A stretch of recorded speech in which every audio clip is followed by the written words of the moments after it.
Assalomu alaykum, hurmatli kanalimiz kuzatuvchilari. Sizlarga sifatli tibbiy xizmat ko'rsatish maqsadida klinikamizda har haftasiga bir marta vrachlar bilan taktika almashish mashg'ulotlari bo'lib o'tadi.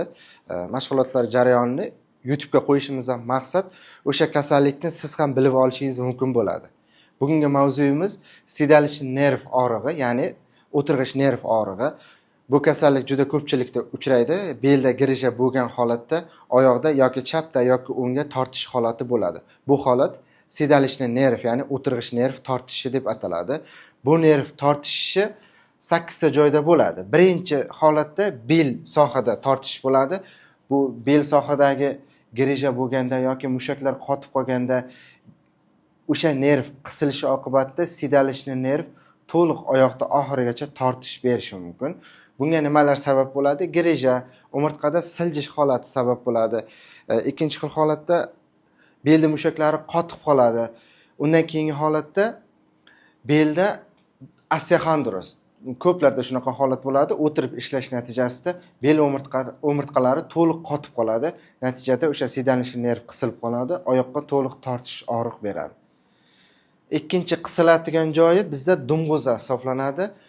Dumg'o'za atrofida bu ko'proq atrofidagi mushaklar harakatsiz bo'lganligi uchun osteoxondroz natijasida juda ko'p mushaklar, atrofidagi mushaklar, ko'pchikda yonidagi mushaklar qotib qoladida o'sha tarafga ketgan nervda og'riq tortish berishi mumkin. Ikkinchi yana bitta eslab o'tadigan joyimiz, hammadagi holat ko'proq ayollarda uchraydi, oxirgi ko'pchik suyagi, ya'ni bu dum suyagi. Dum suyagi ko'pchilik 70% holatda ayollarda singan bo'ladi. Ular o'tirib yiqilishi mumkin yoki homiladorlikdan keyin o'sha ko'pchikda nestabil bo'lib qolib, ko'pchikda atrofidagi sakrotuberalniy svязкаларда mushaklarda qotish berib, o'sha nervlarni qisib qo'yib, oyoqqa tortish berib, og'riq beradi. Bu ko'pchik bo'yicha savollar bormi? Hammada. Savollarimiz bor. Ko'pchik sinsa ayollar umrining oxirigacha o'sha siniq bilan yashashi mumkinmi yo operatsiya qildirish kerakmi? Bu o'rinli savol bo'ldi. Operatsiya qachonki qilinadi?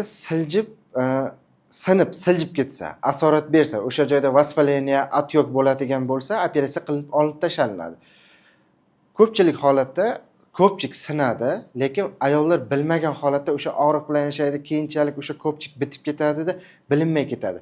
Ko'pchik singandan keyin uni направленияsi topiladi. Kinezologistika korreksiya bo'ladi. Направление topiladi-da, atrofidagi sakrotuberalniy svязкалар tekshirilib, qaysi taraf tortib ketgan bo'lsa, qaysi taraf bo'shashib ketgan bo'lsa, o'sha направление to'g'rilanib qo'yiladi, o'sha bilan yashayveradi.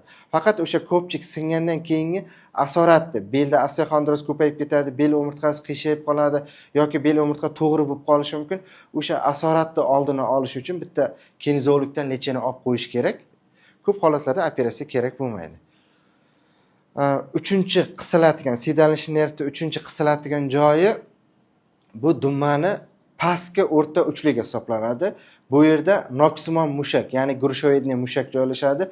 Grushoidniy mushak oyoqni ichkariga, tashqariga rotatsiya qilishini ta'minlab beradi. O'sha grushoidniy mushak ko'p o'tirib ishlaydiganlarda, kasb kasalligida ko'proq uchraydi, qisilib spazmga tushib qoladi-da, tagidagi siydalishli nervni qisib qo'yadi. Natijada og'riq pastga tortib og'riq beradi ikki tarafga ham. Grushoidniy mushakda savol yo'qmi? Grushoidniy mushakni ichidan o'tganmi siydalishli nerv? Yo'q, grushoidniy mushakni tagidan o'tib ketadi. Ustida grushoidniy mushak bunaqa holatda joylashadi. Ko'ndalang holatda balshoy vertilga birikadi, chanoq suyagiga birikadi. Grushoidniy mushak shunaqa ko'ndalang joylashadi. Ko'proq bu mushak spazmga moyil bo'ladi. Spazmga tushib qoldimi, o'sha siydalishli nervni qisib qo'yadi. O'tirg'ish nervini. To'rtinchi qisiladigan joyi siydalishli nervda sonda o'rta uchligi. Sonda o'rta uchligida ko'proq trigger tochkalar hosil bo'ladi. Orqa sonda ikki boshli mushaklarida triggerning tochka ko'payib qolib, mushaklar spazmga tushib qoladi. Ya'ni spaykalar ko'payib, mushak qotadi-da, bemorda qo'l tekkizib ko'rsangiz, o'sha joyda kuchli og'riq bo'ladi. O'sha trigger tochkalarda, spaykalarni yozib yubormasa, tagidagi siydalishli nervda u mushak bosib qisib turaveradi. Shuni hisobiga og'riq ikki tarafga ham beradi. Xuddi bel og'rigandek siydalishli nerv tortib og'riydi. 5-chi qisiladigan joyi tizza osti. Tizza ostidan ko'pchilik kasallarda qisiladi. Bu tizza ostida kista bekari hosil bo'lishi mumkin, tizza suyaklari nestabil bo'lib qolishi mumkin yoki artrozdan keyingi holatda tizzani xususiy kasalliklardan keyin kelib chiqadigan holat. Tizzani tagida atyoq bo'ladigan bo'lsa, ikki tarafga ham qisilish beradi. Bundan savol yo'qmi? Tizza tagidagi bo'ladigan og'riq, toliqish nimani sababidan kelib chiqadi? Bu narsa u varikoz bo'lishi mumkin, tizzani tagida toliqish, ko'proq boldirga berib og'riydi. Aynan sedalishni nerv bilan bog'lab bo'lmaydi. Chunki sedalishni nervni muammosi og'riq bo'lganda doimiy og'riq oyoqda tortish og'riq beradi. Bu keyingi tizza mavzularida gapirib ketamiz. 6-chi bu yerda bizda qisiladigan joy tizza ostidan keyingi mana yonidan o'tgan malobersoviy nerv. Tepadan sedalish nerv tushib keladi, ikkiga ajraladi. Ikkiga ajralib, sonda o'rta uchligidan tashqi boldir suyagidan ichki malobersoviy, tashqi malobersoviy nerv bo'lib ajralib ketadi. Ko'plar oyog'i tashqariga bo'lib qoladi. Mana valgus O-obrazli oyoq ichkariga X-obrazli oyoq bo'lib qolganda o'sha malobersoviy suyakda nestabillik holati kuzatiladi. Nestabil bo'lganda ichkarisidan tashqarisidan o'tgan ikkita nervda qisilish holati bo'ladi. Bu ham to'liq oyoqqa tortish berib og'riydi, sedalish nervda. 6-chi qisilish bo'yicha, malobersoviy qisilishi bo'yicha savollar bormi? Savollar bor. X-obrazli bo'lib qolganda yoshi katta bemorlarda muolaja qilsa bo'ladimi? Yoki faqat yosh bolalar muolaja qilinadimi? Yosh bolalarda bunaqa qisilish bo'lmaydi. Faqat X-obrazli bo'ladi yoki O-obrazli bo'lib qoladi. Yosh kattalarda X-obrazli bo'lish qiyinroq. U agar yoshlikdan bo'lib kelmagan bo'lsa.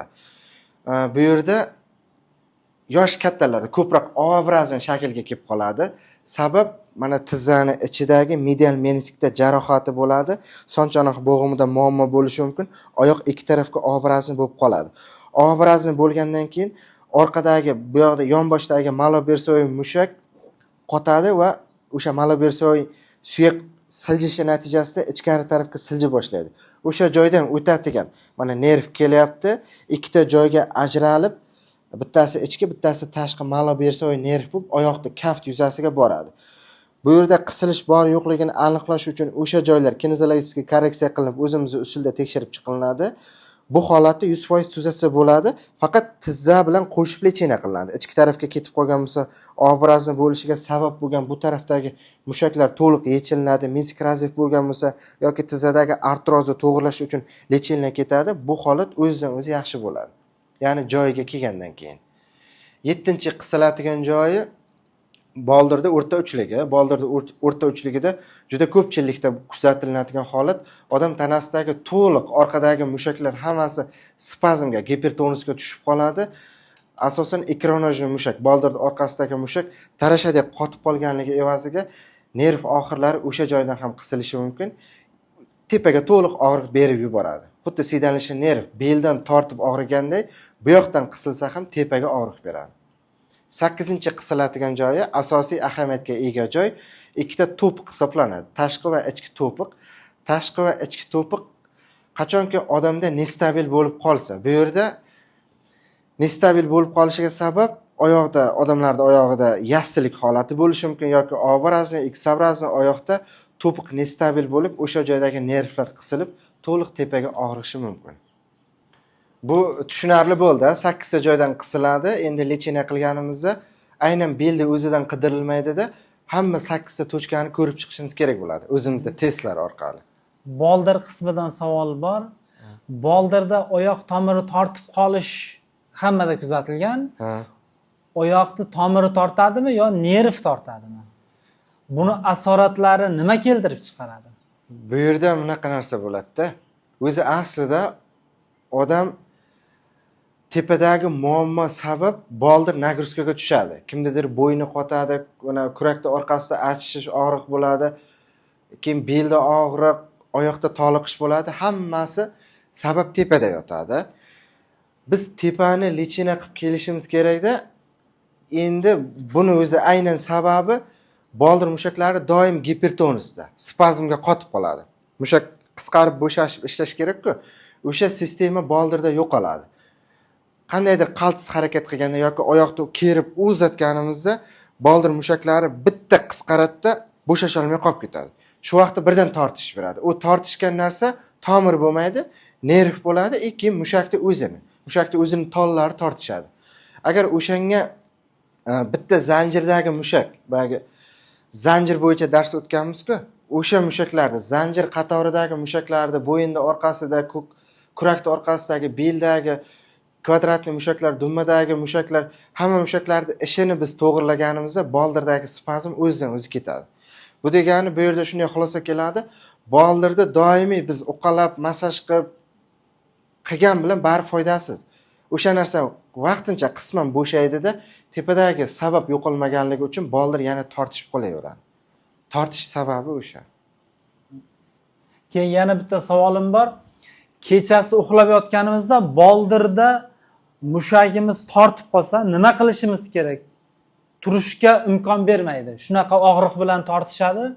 Nima qilsak foydali bo'ladi? Buni ham sababini topib lechena qilishimiz kerak. Bunga ham sabab o'sha boldir doim boya aytganimdek gipertonusda, spazmda bo'ladi. Kechasi yotgan vaqti tanada o'zi bilasiz davleniya pasayadi.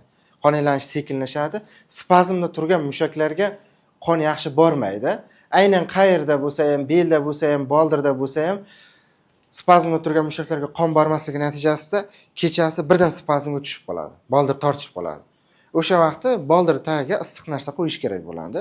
U uyda qilinadigan vaqtincha lechena-da, lekin asosiy bemorni o'zi baribir lechena olib, tekshirib ko'rib, muammo beldan bo'lyaptimi, bo'yindanmi, ko'rib lechena qilish kerak bo'ladi.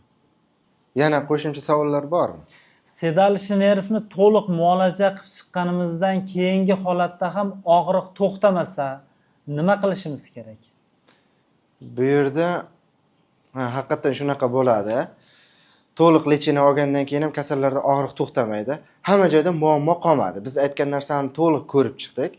Endi tibbiy jihatdan qarasak, mana bu sedalishni nerv bo'lsa, o'sha nervni atrofini qoplab turgan izolyatsiya qavati bo'ladi. Xuddi elektr toki ichida sim bo'ladi, atrofida qobiq bo'ladi-ku, o'shanday himoya qilib turadigan sedalish nervni o'zini qobiqlari bor. Bu izolyatsiya qavat. Izolyatsiya qavat endi bizda mentalitetimizda shunaqa, og'riq bilan juda ko'p yil yashaymiz-da. 2 yil, 3 yil, balki 10 yil ham yurishimiz mumkin. Grija chiqadi yoki boyagi hozir 8 ta ko'rsatib o'tgan joylarimda qisilish bo'ladi. O'sha joylar doim qisilib turish natijasida mana izolyatsiya qavat zarar ko'radi. Ma'lum joylari izolyatsiya qavat ketdi. Endi biz sababni to'liq lechena qilib chiqdik. Hamma joyini ko'rib chiqdik. Qisilgan joylarni olib chiqdik. Faqat izolyatsiya qavat yo'qligi uchun sedalish nervga og'riq berib yana tortish beradi. Buni izolyatsiya qavat yana paydo bo'lishga ancha vaqt kerak bo'ladi. Ya'ni bemorda o'zidan ham mehnat kerak. Biz hamma joyni to'g'irlagandan keyin bemor doimiy boyagi sog'lom turmush tarziga o'tish kerak bo'ladi. Fizkulturalarda, gimnastikalarda qilib yurganda o'sha joyda qon aylanish yaxshi bo'lishi natijasida izolyatsiya qavat yana tiklanadi, keyin og'riq yo'qoladi. Lekin asosiy bizni qilgan lechena to'g'ri bo'ladi. Hamma joyda biz to'g'irlab chiqdik. O'sha izolyatsiya qavat ketganligi uchun ba'zi bir kasallarda bitta ikkitada uchraydi, og'riq to'xtamaydi. Bu narsaga vaqt kerak bo'ladi. Vaqt o'tishi bilan yo'qolib ketadi. Izolyatsiya qavat tiklanishiga bog'liqda. Video sizga qiziq bo'lgan bo'lsa, kanalimizga obuna bo'ling va qo'ng'iroqcha tugmasini bosishni unutmang. O'zingizni qiziqtirgan mavzular bo'lsa, kommentariyaga yozing. Keyingi videolarda ko'rishguncha xayr, salomat bo'ling.